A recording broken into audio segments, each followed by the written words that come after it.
Why is Andromeda moving away from the Milky Way? If the universe is expanding and all matter in the universe is moving away from each other, why is Andromeda moving away from the Milky Way? Astronomers say our Milky Way galaxy and Andromeda will collide in about 4 billion years from now. This collision is inevitable, but the question is why, while the universe is expanding and all galaxies are moving away from each other at great speed, why is Andromeda coming towards our galaxy instead of moving away? The reason for this is that, while moving away, the gravitational force between these two galaxies or galaxies is greater, so they are being pulled towards each other in this expanding universe. Edwin Hubble discovered in 1929 that galaxies are moving away from each other at great speed. Recently, scientists have discovered that the expansion of the universe is happening at an accelerating rate.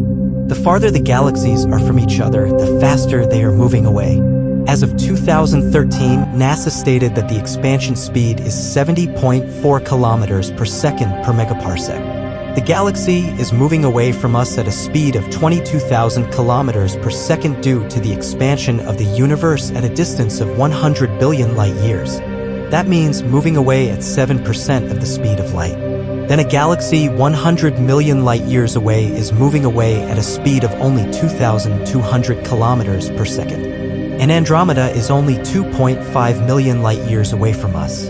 That is, due to the expansion of the universe, it is moving away at a speed of only 60 kilometers per second.